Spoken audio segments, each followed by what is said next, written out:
Assalamualaikum warahmatullahi wabarakatuh. Saya Diah Ayu Wulandari, NIM 1705520192, Prodi S1 Akuntansi dari Universitas Ti Kubang, Semarang. Saya di sini akan mempresentasikan tentang mata kuliah audit investigatif, yaitu wawancara dan interogasi. Tujuan presentasi ini saya buat yaitu guna memenuhi tugas mata kuliah audit investigatif. Pengantar materi presentasi saya yaitu wawancara dan interogasi adalah bagian yang tidak terpisahkan dalam sebuah investigasi fraud. Seperti umumnya pelaksanaan investigasi, salah satu tantangan terberat dari wawancara dan interogasi adalah waktu.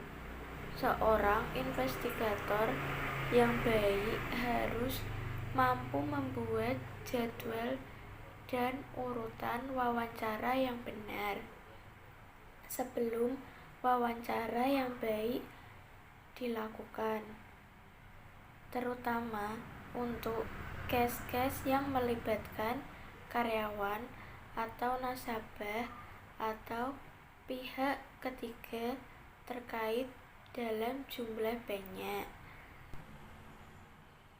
Banyak orang lebih menyukai proses wawancara secara lisan, dilanjutkan dengan pemberian pernyataan tertulis oleh yang dimintai keterangan dan ditutupi dengan interogasi dalam bentuk pembuatan BAP.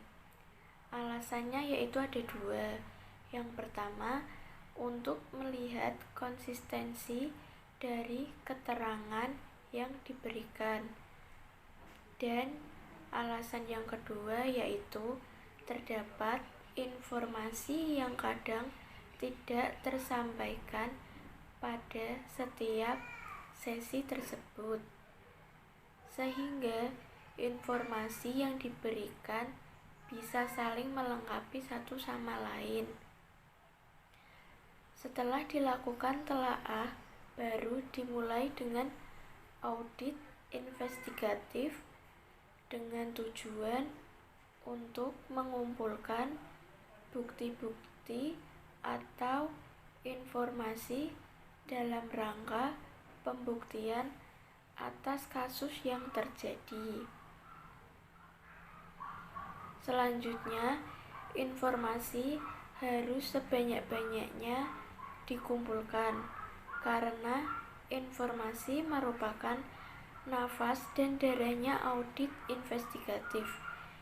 Informasi tersebut diperoleh melalui pengumpulan bukti-bukti seperti pemeriksaan fisik, dokumen, konfirmasi, prosedur, analitis, perhitungan ulang, observasi, maupun tanya jawab.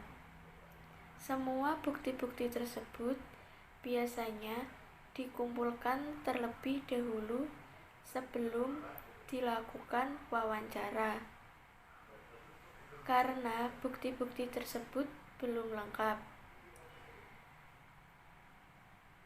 Audit investigatif belum mempunyai bekal mengenai fakta atau informasi yang banyak mengenai permasalahan atau kasus tersebut, sehingga sulit untuk dilanjutkan dengan wawancara.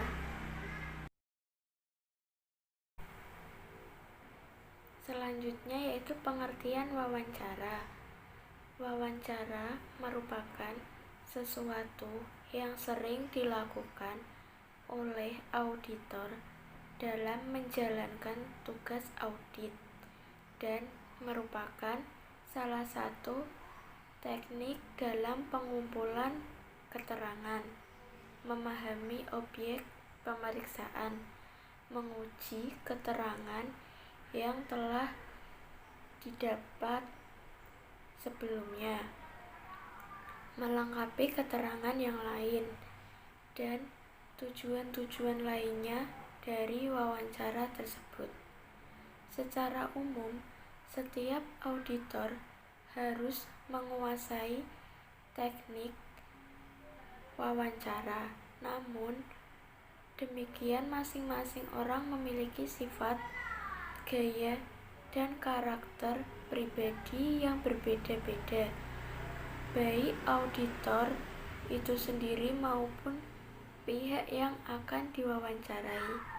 Hal ini akan mempengaruhi teknik dan metode wawancara yang akan dilakukan.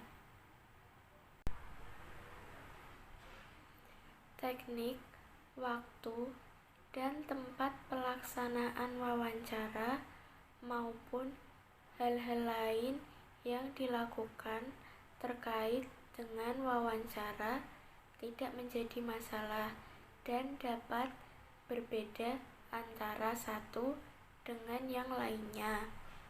Tetapi yang terpenting adalah tujuan dan hasil wawancara yang dilakukan, sebab antara tujuan yang satu dengan yang lain biasanya berbeda, dan untuk mencapainya tentunya membutuhkan teknik, waktu, tempat, dan hal-hal lainnya yang berbeda pula. Hal lainnya yang tidak kalah pentingnya dalam pelaksanaan wawancara sehubungan dengan audit yang dilakukan adalah bagaimana pendokumentasian hasil, bukti, dan inti maksud dari wawancara tersebut. Hal ini terkait dengan kertas kerja yang menjadi modal auditor sekaligus juga menunjukkan kemampuan, kompetensi, dan keterampilan auditor dalam melaksanakan tugas audit. Dokumentasi wawancara dapat berupa tulisan, media cetak, media elektronik, atau media yang lainnya yang digunakan dalam kaitan dengan pembuktian wawancara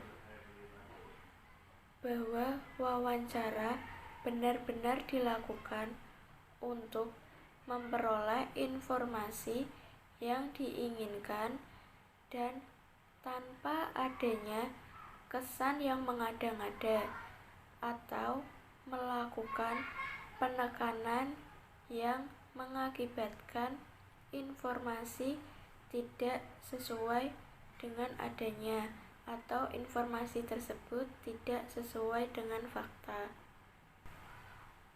Selanjutnya, teknik dasar wawancara, yaitu yang pertama, kemampuan pribadi yang berupa sikap mental, kemampuan pengetahuan yang dimiliki, penampilan fisik, dan sebagainya. Yang kedua, gaya dan karakter yang berupa intonasi suara, tatapan mata, ekspresi wajah, kemampuan memahami situasi dan kondisi, dan sebagainya. Yang ketiga, koordinasi dan kerjasama, yaitu berupa teknik improvisasi, fleksibilitas atau tidak kaku, pengalaman berinteraksi, dan sebagainya. Kemudian hal-hal yang dilakukan saat wawancara. Hal-hal yang dilakukan dalam wawancara dapat dikelompokkan menjadi 4, Yang pertama yaitu persiapan. Sebelum melakukan wawancara, apakah akan dilakukan di awal penugasan atau pada saat sedang berlangsungnya audit maupun pada akhir audit. Hendaknya dilakukan persiapan-persiapan, baik dilakukan secara matang ataupun hanya secara insidensial. Beberapa hal yang harus disiapkan yaitu yang pertama, pemahaman akan tujuan dilakukannya wawancara. Yang kedua, penugasan terhadap materi yang akan ditanyakan. Yang ketiga, alat dan bahan penunjang pelaksanaan wawancara.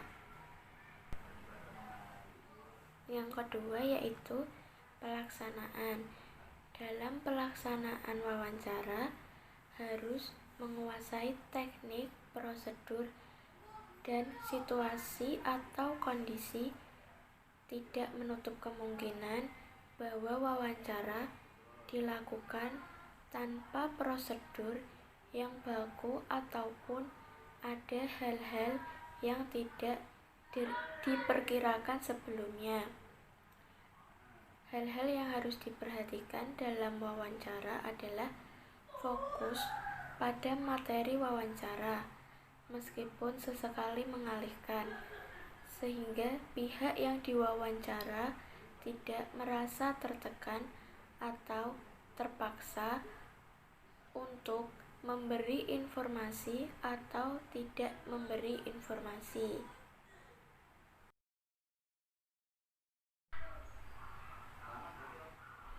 Yang ketiga yaitu dokumentasi. Pendokumentasian hasil wawancara merupakan kunci utama dan merupakan sesuatu yang sangat berharga untuk mengungkapkan informasi yang didapat. Demikian halnya analisis terhadap kemungkinan-kemungkinan digunakannya dokumen atau bukti wawancara tersebut sebagai bahan pembuktian suatu permasalahan yang akan diungkapkan.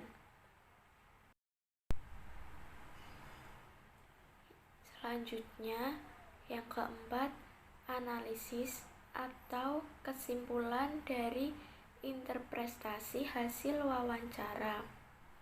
Dalam menganalisis atau menarik kesimpulan ataupun menginterpretasi hasil wawancara harus teliti, objektif, lengkap, dan akurat sehingga dapat digunakan sebagai bahan informasi atau pembuktian terhadap masalah yang ditanyakan.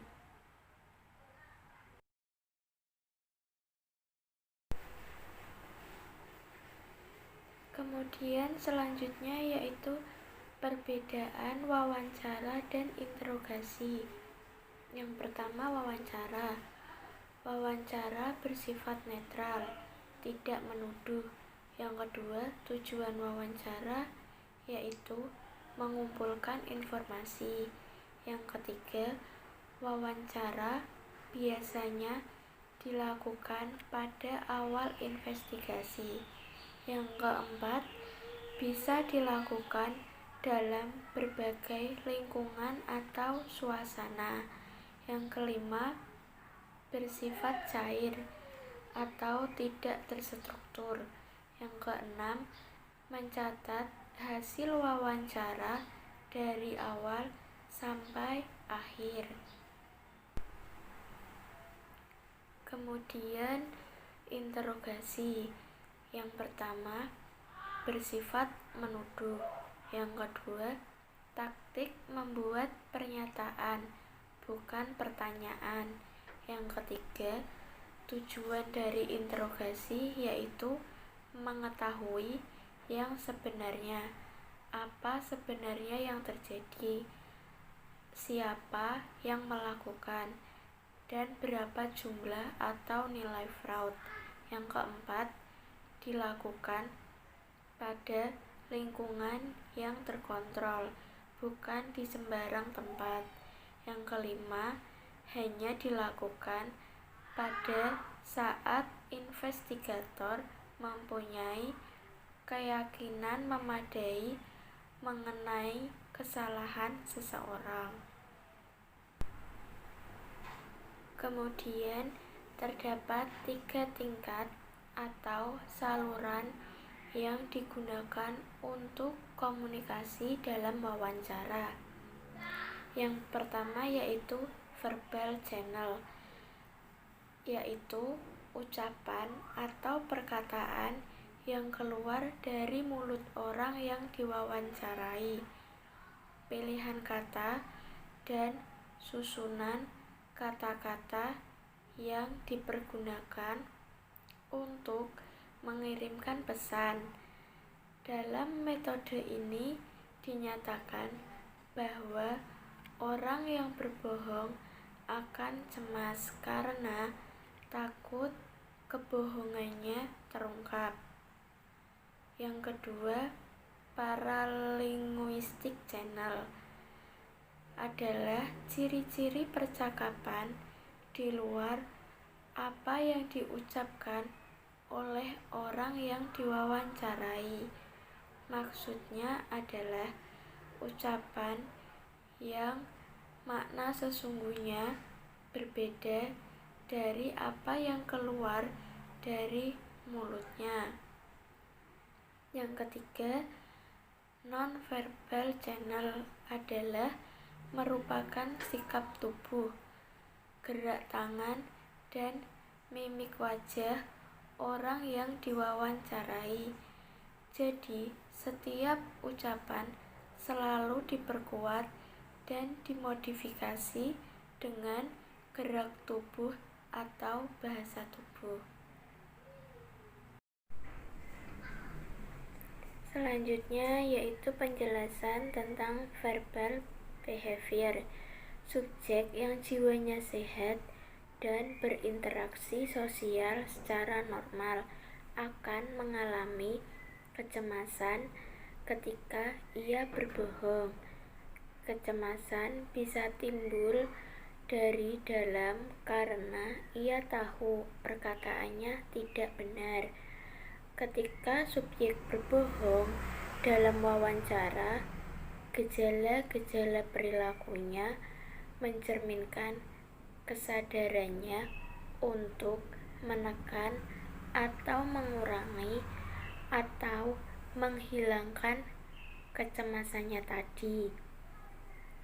Inilah konsep dari evaluasi atas verbal behavior, paralinguistic behavior, dan non-verbal behavior untuk mendeteksi kebenaran atau kebohongan dalam wawancara atau interogasi. Selanjutnya, penjelasan tentang paralinguistic behavior. Dalam kehidupan sehari-hari, kita sering mendengar ucapan yang makna sesungguhnya berbeda dari apa yang keluar dari mulut pembicara. Ciri-ciri percakapan tertentu ini atau paralinguistic behavior inilah yang harus diamati investigator. Kalau saluran verbal dapat lebih dikendalikan, maka saluran paralinguistik agak lebih lepas kendali. Saluran ini juga lebih sedikit terkontaminasi oleh faktor-faktor eksternal dibandingkan dengan saluran verbal. Karena itu, paralinguistic behavior merupakan sumber terbaik untuk mendeteksi kebohongan. Berikut adalah ciri-ciri percakapan tertentu yang perlu diketahui investigator. Yang pertama yaitu respon latensi atau masa atau periode keheningan. Respon latensi menunjukkan rentang waktu antara kata terakhir dari pertanyaan investigator dengan kata pertama dari jawaban subjek. Yang kedua, early response atau jawaban lebih awal.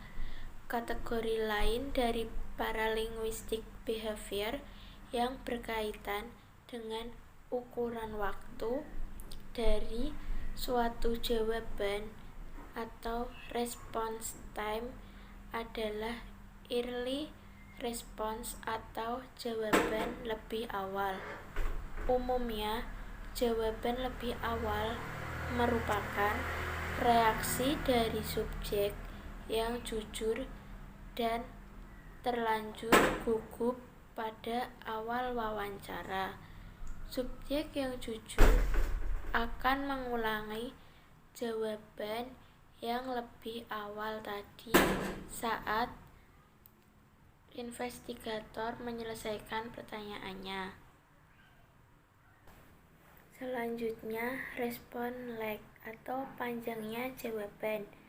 Secara statistik, penelitian menunjukkan bahwa subjek yang jujur akan memberikan jawaban yang lebih panjang dari subjek yang berbohong. Subjek yang jujur ingin memberikan jawaban yang selengkap mungkin dan sering kali menawarkan informasi tambahan yang tidak diminta oleh investigator. Isi jawaban dari subjek yang jujur juga masih dalam konteks yang ditanyakan. Ia tidak mengalihkan topik bahasan. Dan sebaliknya, subjek yang berbohong akan memberikan jawaban yang singkat, sekedar memenuhi syarat ia sudah menjawab, karena ia khawatir memberi jawaban-jawaban panjang yang akhirnya justru saling bertentangan. Jawaban panjang dari subjek yang berbohong cenderung bersifat mengalihkan topik pembicaraan dan di luar konteks dari pertanyaan. Selanjutnya yaitu respon delivery atau penyampaian jawaban. Penyampaian jawaban terlihat dari kecepatan atau rate, tinggi rendahnya nada, dan kejelasan. Hal ini bisa sejalan, konsisten, bersesuaian dengan apa yang dikatakan, tetapi bisa juga bertentangan ketika subjek mengungkapkan emosinya secara jujur. Rate dan pitch atau tinggi rendahnya nada umumnya meningkat.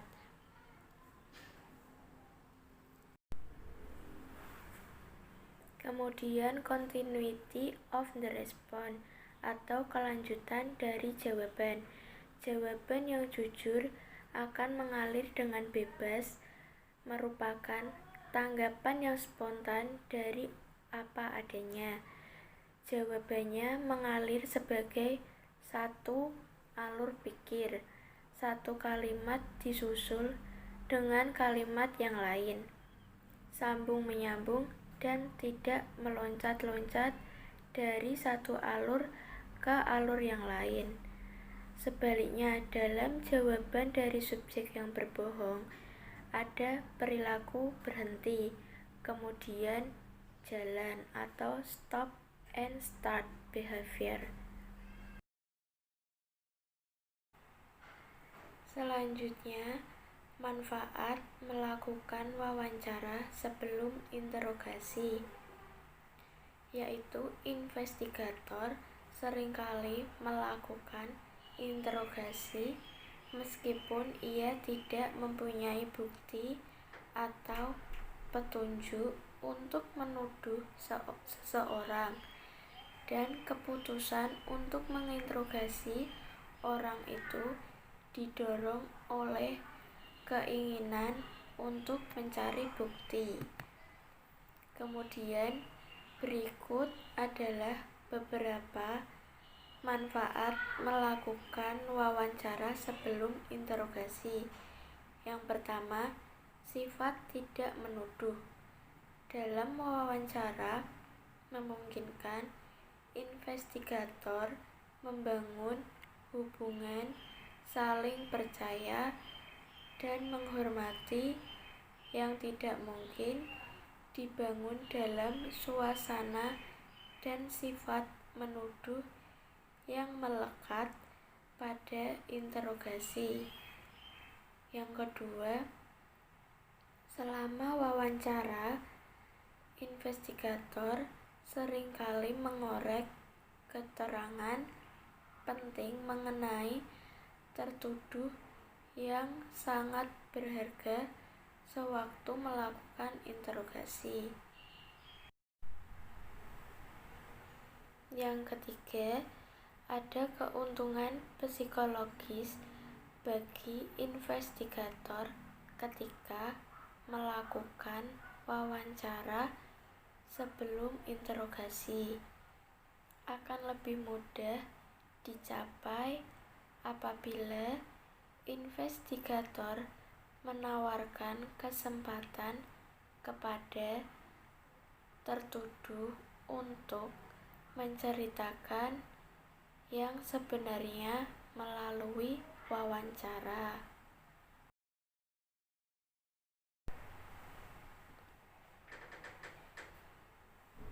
BPKB 2007 menyatakan untuk memperoleh hasil wawancara yang memadai, maka wawancara seharusnya dilakukan oleh auditor investigatif yang mempunyai karakteristik sebagai berikut, yaitu yang pertama, orang yang mudah bergaul, berbakat dalam berinteraksi. Yang kedua, ingin membuat orang lain ingin berbagai informasi. Yang ketiga, pewawancara tidak akan menginterupsi responden dengan pertanyaan yang tidak penting. Selanjutnya, yang keempat, dapat menyusun pertanyaan yang spesifik yang bisa membuat responden secara sukarela memberikan informasi. Yang kelima, menunjukkan keseriusan dan perhatian atas jawaban yang diberikan oleh responden. Yang terakhir, pewawancara harus tepat waktu, berpakaian rapi, dan bersikap fair dalam berinteraksi dengan responden. Selanjutnya, persiapan auditor investigatif. Untuk keberhasilan dalam wawancara, persiapan yang harus dilakukan oleh auditor investigatif adalah: yang pertama, auditor investigatif harus mempelajari berkas, kasus atau permasalahan dan dokumen untuk memastikan adanya informasi penting yang belum diperoleh. Yang kedua, menetapkan tujuan informasi yang akan digali dalam wawancara. Yang ketiga, mempelajari informasi apa yang dapat diperoleh dari calon responden yang akan diwawancarai. Yang keempat, mempersiapkan catatan yang berisi poin-poin yang akan ditanyakan agar informasi yang digali tidak terlewatkan. Yang terakhir, mempersiapkan tempat untuk wawancara. Selanjutnya, karakteristik auditor investigatif. Yang pertama, orang yang mudah bergaul, berbakat dalam berinteraksi. Yang kedua, ingin membuat orang lain ingin berbagi informasi. Yang ketiga, pewawancara tidak akan menginterupsi responden dengan pertanyaan yang tidak penting. Kemudian dapat menyusun pertanyaan yang spesifik yang bisa membuat responden secara sukarela memberikan informasi, lalu menunjukkan keseriusan dan perhatian atas jawaban yang diberikan oleh responden. Yang keenam, cara mengajukan pertanyaan tidak dengan sikap yang menyalahkan. Yang terakhir, pewawancara harus tepat waktu, berpakaian rapi, dan bersikap fair dalam berinteraksi dengan responden. Pihak-pihak yang diwawancarai dalam audit investigatif ada 3. Yang pertama, saksi pihak ketiga yang netral. Yang kedua, saksi yang dapat membenarkan. Dan yang terakhir, pihak yang diduga ikut terlibat atau pihak yang diduga melakukan penyimpangan.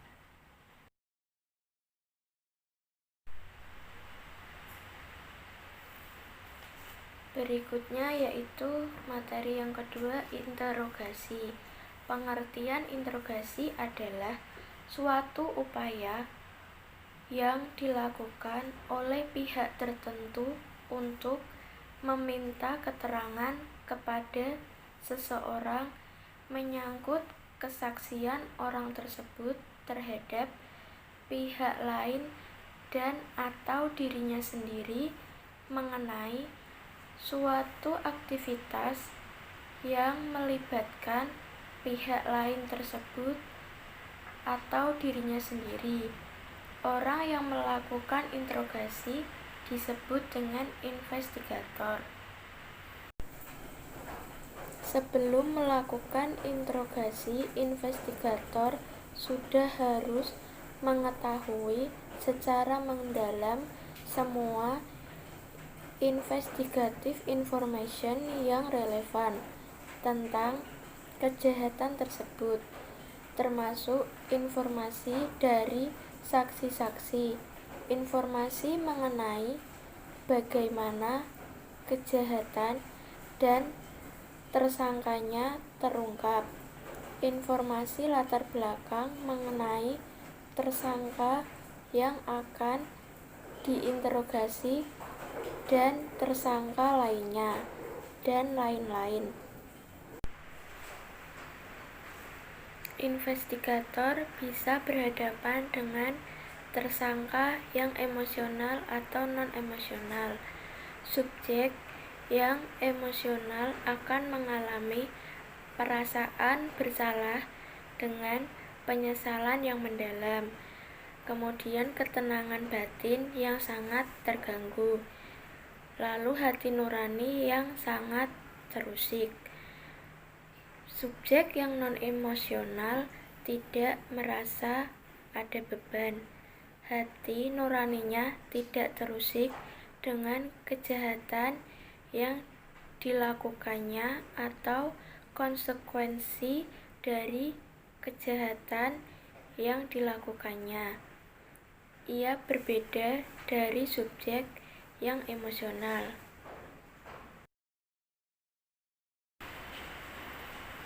Selanjutnya, tujuan interogasi. Tujuan interogasi adalah mencari kebenaran. Interogasi bisa berakhir dengan dilepasnya tersangka dari sangkaan apabila ia memang tidak bersalah. Sukses dari suatu interogasi tergantung pada kejelian investigator untuk mengenali situasi sehingga ia menerapkan prosedur yang tepat untuk momentum dan dinamika dapat dipertahankan. Interogasi hanya dilakukan sesudah investigator mempunyai keyakinan yang memadai mengenai salahnya seseorang.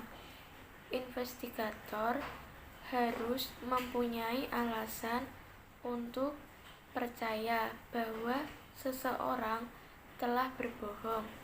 Interogasi juga sering berakhir dengan pengakuan bersalah oleh pelaku. Keberhasilan interogasi diwujudkan dalam pengakuan bersalah, melainkan dalam mengetahui siapa yang sebenarnya bersalah.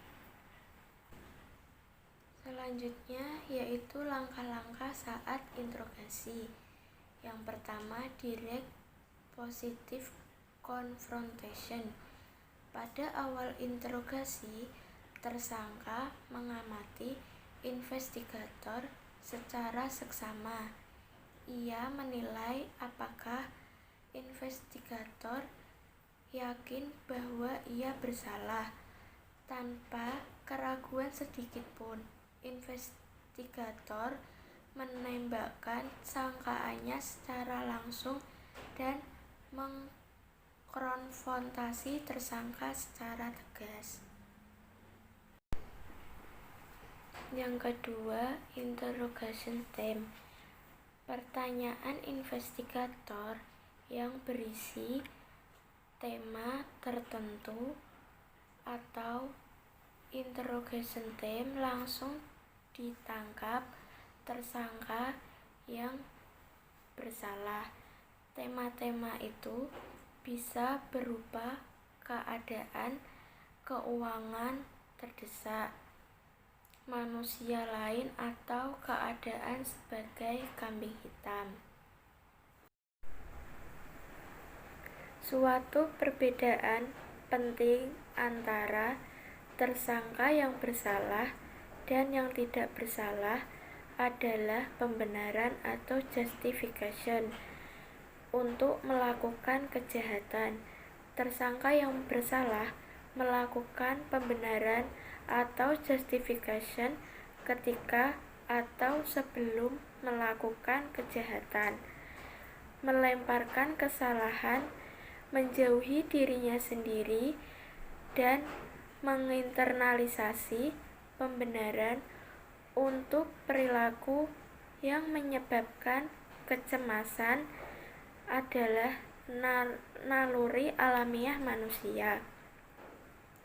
Dalam interrogation theme pada langkah kedua ini sebenarnya memperkuat pembenaran yang sudah dibuat oleh tersangka. Karena itu mudah sekali mengungkapkan denials atau penyangkalan dari tersangka dalam interogasi. Tersangka menangkap theme yang ditawarkan oleh investigator. Tersangka yang bersalah akan mendengarkan theme dengan seksama. Dan sebaliknya, tersangka yang tidak bersalah tidak pernah memikirkan pembenaran untuk melakukan kejahatan tersebut. Dengan sendirinya, ia menangkap theme yang dibicarakan oleh investigator. Dari penjelasan tadi, kita bisa membayangkan betapa berbedanya perilaku verbal, paralinguistik, dan nonverbal yang ditunjukkan oleh tersangka yang bersalah dan yang tidak bersalah. Jika tersangka mendengarkan dengan penuh perhatian pertanyaan yang berisi tema-tema yang merupakan moral excuse baginya, atau ia mulai mempertimbangkan dan mendiskusikannya walaupun sesaat, reaksinya akan mencerminkan ia bersalah. Dan sebaliknya, jika tersangka bengong dengan pertanyaan investigator atau bahkan tersinggung berat, itu indikasi bahwa ia tidak bersalah. Dan ketika investigator membahas interrogation time, baik subjek yang bersalah maupun yang tidak bersalah dapat diharapkan mengemukakan penolakan atau sanggahan atau yang biasa disebut dengan denial secara verbal atau keterlibatannya dalam kejahatan yang disangkakan kepadanya. Poin yang ketiga yaitu handling denials. Bagi investigator, tidak mudah mendapat pengakuan dari tersangka. Tersangka yang bersalah dan tidak bersalah akan memberikan penyangkalan.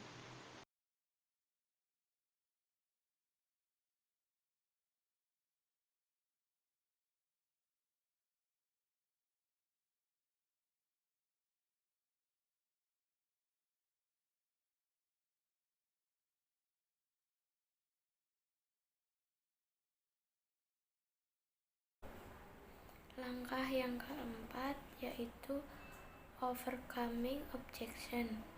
Investigator berupaya mengatasi benteng pertahanan kedua dari si tersangka. Benteng pertahanan pertamanya adalah penyangkalan atau denials. Benteng pertahanan kedua adalah keberatan atau objection. Tersangka yang melihat kesia-siaan dalam upayanya menyangkal akan mengubah taktiknya dengan mengajukan keberatan.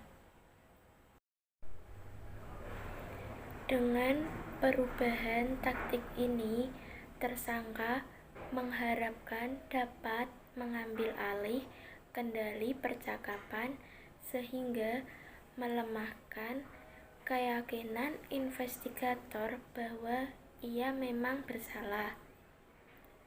Perubahan taktik ini umumnya berupa pengajuan alasan atas tuduhan yang dikemukakan oleh investigator itu salah, namun tersangka belum memberikan bukti-bukti bahwa ia tidak bersalah.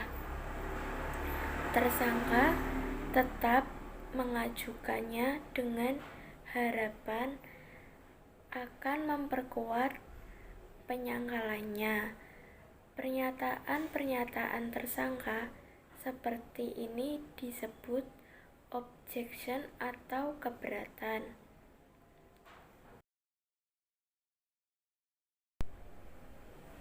Denial atau penyangkalan adalah strategi pertahanan atau defensive strategi yang alamiah dan digunakan oleh orang yang bersalah dan tidak bersalah. Sementara itu, objection atau keberatan adalah strategi menyerang atau offensive strategi. Strategi menyerang ini hampir selalu hanya digunakan oleh tersangka yang bersalah. Pada proses interogasi pada langkah yang keempat ini memanfaatkan keberatan-keberatan yang diajukan oleh tersangka untuk meyakinkannya menceritakan yang sebenarnya.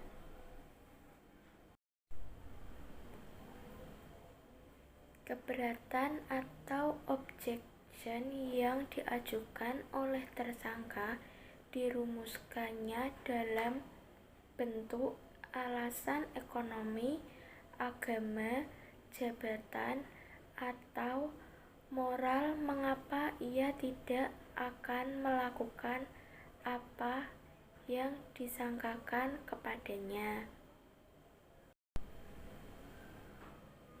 Dalam langkah 4 ini terdiri atas yang pertama mengenali keberatan, yang kedua menghargai keberatan, yang ketiga membalikan keberatan.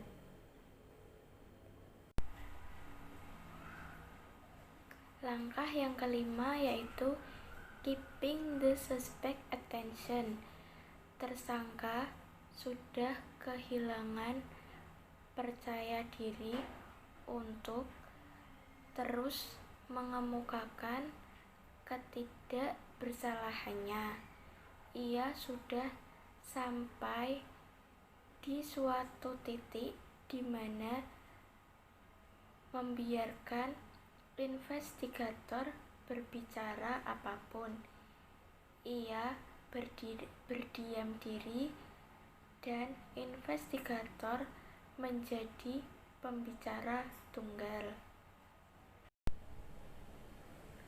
Dalam tahap ini, kedekatan fisik, jarak kursi, investigator, dan tersangka, serta kontak mata sangat penting. Perilaku verbal dari investigator juga sangat menentukan dalam mempertahankan momentum ini. Kedekatan secara fisik akan mendekatkan tersangka secara psikologis kepada investigatornya. Investigator harus mendekati tersangka secara hati-hati dan bukan dengan menarik kursi secara mendadak dan menimbulkan bunyi yang keras. Selanjutnya, investigator berupaya melibatkan kembali tersangka ke dalam percakapan. Salah satu caranya adalah membuat pertanyaan yang bersifat hipotesis dan membujuk tersangka untuk menjawabnya.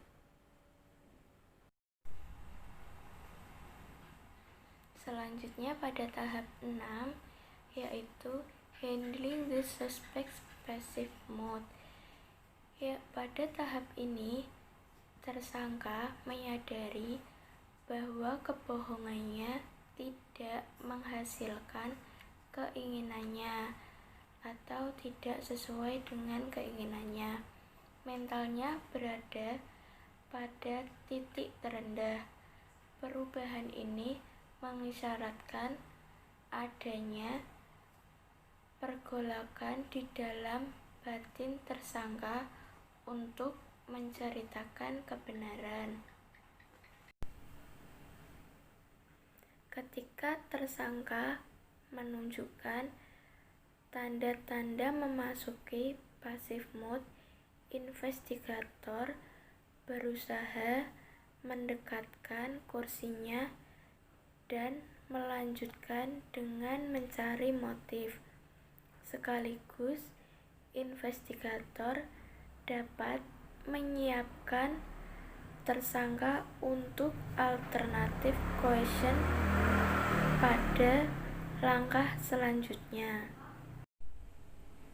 Investigator harus terus mengulangi sesuai dengan prosedur sampai ia melihat adanya tanda-tanda resignation, perubahan mood dari withdrawal ke resignation merupakan indikasi yang sangat penting. Perubahan ini mengisyaratkan adanya pergolakan di dalam batin tersangka untuk menceritakan kebenaran. Apabila investigator tidak jeli menangkap tanda-tanda resignation ini, ia akan kehilangan peluang untuk langkah selanjutnya. Ada 4 tanda-tanda yang menunjukkan resignation. Keempat tanda-tanda ini bisa terjadi berbarengan atau terpisah-pisah.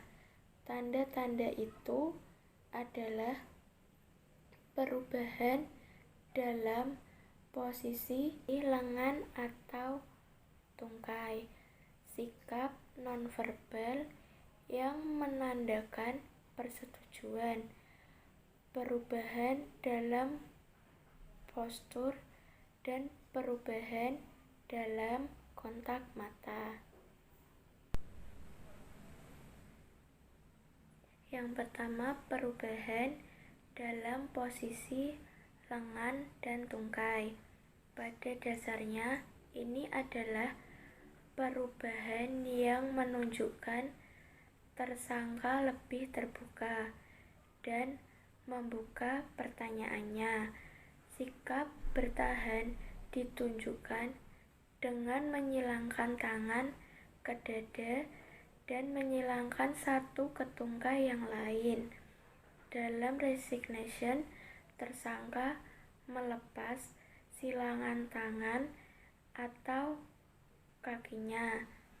Tangan dan lengan yang tadinya tersilang sekarang akan berada di sisi tubuhnya. Dalam posisi withdrawal, tersangka menggunakan lengan dan tangannya untuk menopang dagunya. Dalam resignation, ada gerak tangan menjauhi muka atau kepala. Sikap ini juga menandakan tersangka siap untuk membuka diri.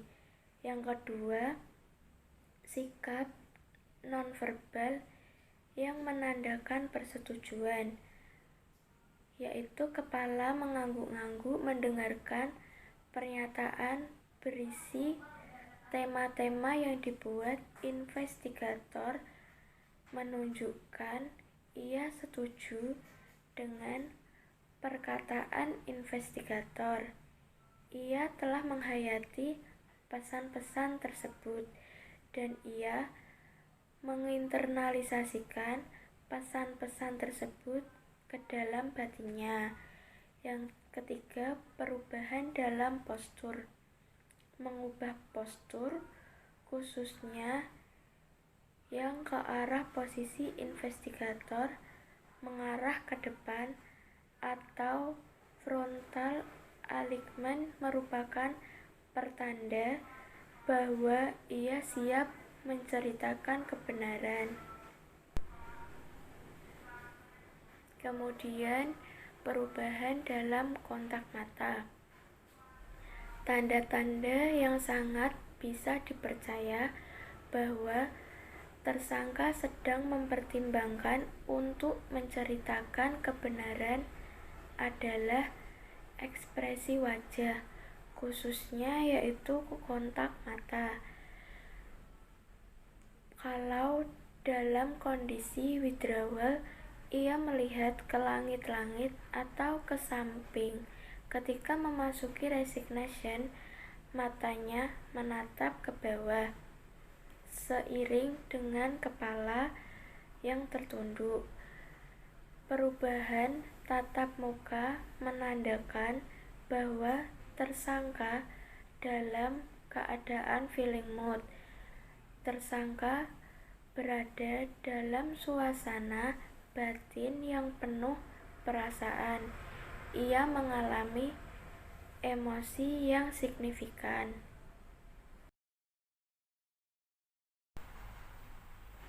Selanjutnya langkah ketujuh yaitu presenting the alternative question, merupakan puncak dari pengembangan tema interogasi. Investigator mempersempit temanya ke unsur utamanya dan memasuki pertanyaan alternatif. Ketika memilih suatu alternatif, tersangka sesungguhnya telah mengakui bersalah.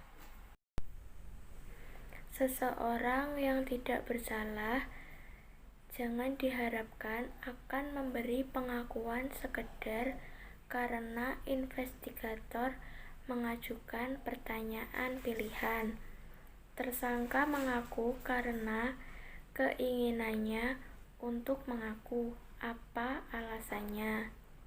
Tersangka yang tidak bersalah akan menolak pilihan apapun dalam pertanyaan pilihan dan akan gigih mempertahankan ketidakbersalahannya.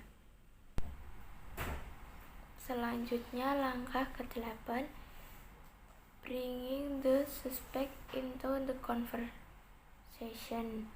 Dalam langkah ini, tersangka diarahkan untuk menceritakan perincian dari perbuatannya yang pada akhirnya akan dirumuskan menjadi pengakuan yang bisa diterima sebagai bukti hukum. Perincian tersebut bisa berupa keterangan di mana uang disembunyikan, keterangan mengenai rekening bank, siapa saja yang terlibat dalam kejahatan, dan motif tersangka, dan lainnya.